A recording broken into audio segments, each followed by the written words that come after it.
जो फैसला supreme court ने इमरजेंसी के दौरान दिया वो सिर्फ भारत के जुडिशियल इतिहास का नहीं, पूरे विश्व का सबसे अंधेरा फैसला था। जब वाइस प्रेसिडेंट जगदीप धनखड़ ने ये शब्द कहे तो सिर्फ एक प्रशासनिक या राजनीतिक टिप्पणी नहीं थी, बल्कि एक पूरे दौर पर प्रश्न चिन्ह था। एक ऐसा दौर जो लोकतंत्र के लिए कलंक बन गया।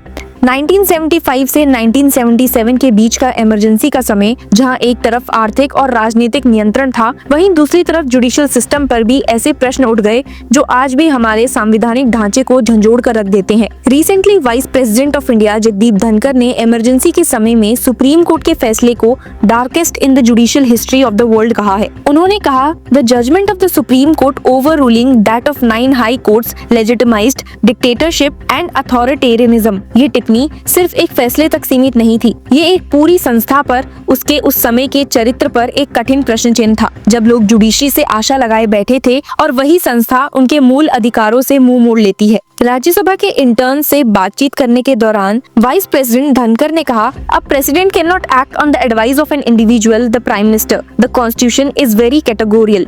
There is a council of ministers headed by the prime minister to aid and advise the president. This was one violation, but what was the result? More than 1 lakh citizens of this country were put behind bars in hours. इस टिप्पणी के माध्यम से उन्होंने न सिर्फ judiciary बल्कि राष्ट्रपति के क्रियाकलाप पर भी प्रश्न उठाया, खासकर फरुखुद्दीन अली अहमद के इमरजेंसी के प्रोक्लेमेशन पर हस्ताक्षर को लेकर, जिसे इंदिरा गांधी के कहने पर किया गया था, पूरे मंत्रिमंडल की सलाह के बिना। People look up to the judiciary. उन्होंने कहा, That was a time when the fundamental essence of the democracy capsized in times of distress. उनका कहना था कि इमरजेंसी के दौरान जब हर तरफ से लोकतंत्र को दबाया जा रहा था, तब लोग न्यायपालिका की तरफ देख रहे थे, एक सहारे के रूप में। लेकिन जब सुप्रीम कोर्ट ने अपना फैसला दिया तो उनके विश्वास को चोट पहुंची।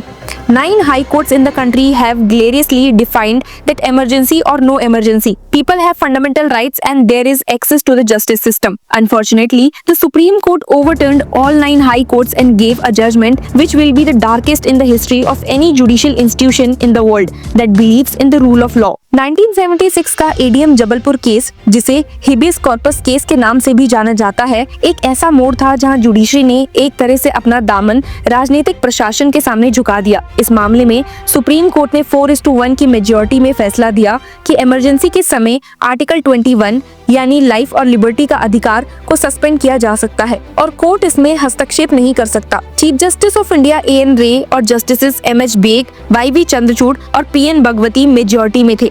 सिर्फ एक आवाज थी जो इस तानाशाही के खिलाफ उठी और वो थी जस्टिस एचआर खन्ना की। जस्टिस खन्ना ने लिखा था, जीवन और स्वतंत्रता का अधिकार केवल संविधान के दीन में नहीं है, बल्कि एक प्राकृतिक और मूलभूत अधिकार है। उन्होंने कहा कि आर्टिकल 21 के बिना भी किसी भी व्यक्ति को बिना कानूनी कारण के जीवन और स्वतंत्र से वंचित नहीं किया जा सकता। पर उनकी आवाज 4 उच्च पदों के शोर में दब गई। वीपी धनखड़ ने कहा है, so the judgement of the supreme court legitimised dictatorship, authoritarianism and despotism in this land. आज वाइस प्रेसिडेंट जगदीप धनखड़ ने कहा है कि 25 जून को हर साल संविधान हत्या दिवस के रूप में मनाया जाना चाहिए। ये फैसला सरकार ने लिया है ताकि लोकतंत्र के इस काले अध्याय को याद रखा जा सके। इमरजेंसी के समय जो हुआ उसकी घटनाएं सिर्फ तथाकथित कानूनी अधिकार का दुरुपयोग नहीं थी, बल्कि संविधान के मूल दृष्टिकोण का भी नाश था। ये पहला ओकेजन नहीं है जब वाइस प्रेसिडेंट धनखड़ ने इमरजेंसी के इस दौर को ऐसे देखा हो। इससे पहले भी श्री धनखड़ ने कहा था, the highest court ruled that no one could move any court for enforcement of rights as long as the emergency lasted. उनका कहना था कि इस फैसले का सबसे बुरा प्रभाव ये था कि सामान्य नागरिक अपने मूल अधिकारों के लिए किसी न्यायालय तक नहीं जा सकते थे। Liberty was held to ransom by an individual and thousand across the country were arrested without any fault except that they believed in Bharat Maa and nationalism at heart. Rajasthan high court की प्लैटिनम जुबली के दौरान उन्होंने कहा था, the high court of judicature of Rajasthan holds a place of pride being among the 9 high courts in the country that held, despite the imposition of emergency, that a person could demonstrate that his or her detention or arrest was not in compliance with the rule of law. ये उन high courts की हिम्मत थी जिन्होंने emergency के बावजूद न्याय के सिद्धांतों पर खड़े रहने का साहस दिखाया। उन्होंने ये भी कहा था that imagine for a moment if the judiciary at the highest level had not caved in, had not capitulated to unconstitutional mechanisms and had not yielded to the dictatorship of Srimati Indira Gandhi, there would have been no emergency. Our nation would have attained greater development much sooner. We would have not had to wait for decades. Emergency सिर्फ एक राजनीतिक घटना नहीं थी, ये एक constitutional breakdown था जिसमें प्रेस सेंसरशिप, मास अरेस्ट और जुडिशियल सप्रेशन सब कुछ था।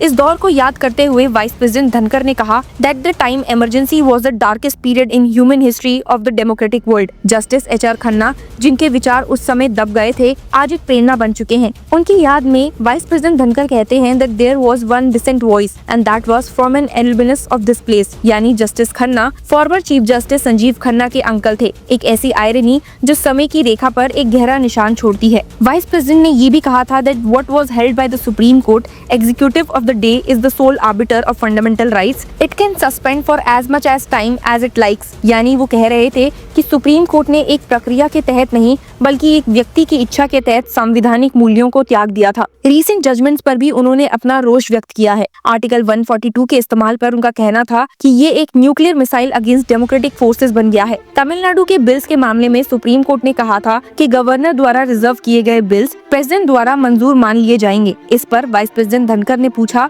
There is a directive to the president by a recent judgment, where are we heading, what is happening in the country.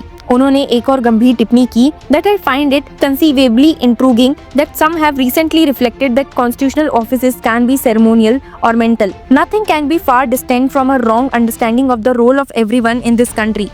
Constitutional functionary और अ सिटीजन। पार्लियामेंट के मामले में उनका कहना था there is no visualisation in the constitution of any authority above parliament, parliament is supreme. आज वो जब बार बार जुडिशियल ओवररीच का मुद्दा उठाते हैं तो उनकी बातें सिर्फ कॉन्स्टिट्यूशनल व्याख्या तक सीमित नहीं होती। ये एक चिंता भी है कि क्या हम अपने संवैधानिक मूल्यों से भटक रहे हैं। क्या किसी व्यक्ति या संस्था को इतना पावरफुल बना दिया गया है कि वो किसी भी मर्यादा को तोड़ दे। श्री धनखड़ ने ये भी कहा है that forces that harbor a pernicious agenda and sinister designs are aiming to weaken the nation from within. Silence in the face of such threats would be judged harshly by future generations. उनका कहना था कि लोकतंत्र के तीनों स्तंभ legislature, executive और judiciary को अपनी मर्यादाओं में रहकर काम करना चाहिए, वरना लोगों का विश्वास टूटेगा और एक बार विश्वास टूट गया तो संविधान के शब्दों का ही कोई अर्थ नहीं बचेगा। आज हम जब इमरजेंसी के 50 साल के करीब पहुंच रहे हैं तो जरूरत है एक सच्ची चिंतन की, न केवल राजनीतिक व्यवहार पर बल्कि न्यायपालिका के पतित चित्र पर भी। जब सबसे बड़ा न्यायालय स्वयं आंख बंद कर ले तो न्याय कैसे मिलेगा। वाइस प्रेसिडेंट जगदीप धनखड़ की बातें चुभने वाली हो सकती हैं,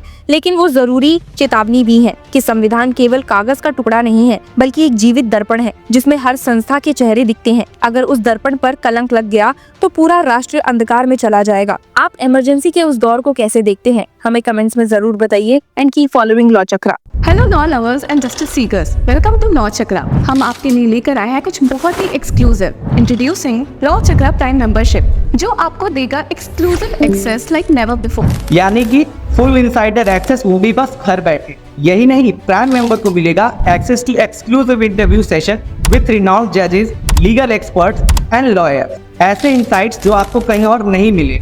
इसी के साथ अगर आप कभी सोचे कि हम कैसे लेकर आते हैं आपके लिए ये लीगल अपडेट्स, तो इसके लिए भी प्राइम मेंबर्स के लिए है हमारे पास एक special sneak peek behind the scenes of law chakra. Brainstorming session से लेकर ब्लूपर्स तक सब कुछ। In short, more content, more update and more analysis. Political legal controversies हो या इन डेप्थ लीगल सेशंस, सब कुछ आपको मिलेगा एट वेरी मिनिमल प्राइस। बनिए लॉ चक्र की प्राइम मेंबर और अनलॉक कीजिए full potential of legal knowledge. अभी ज्वाइन कीजिए।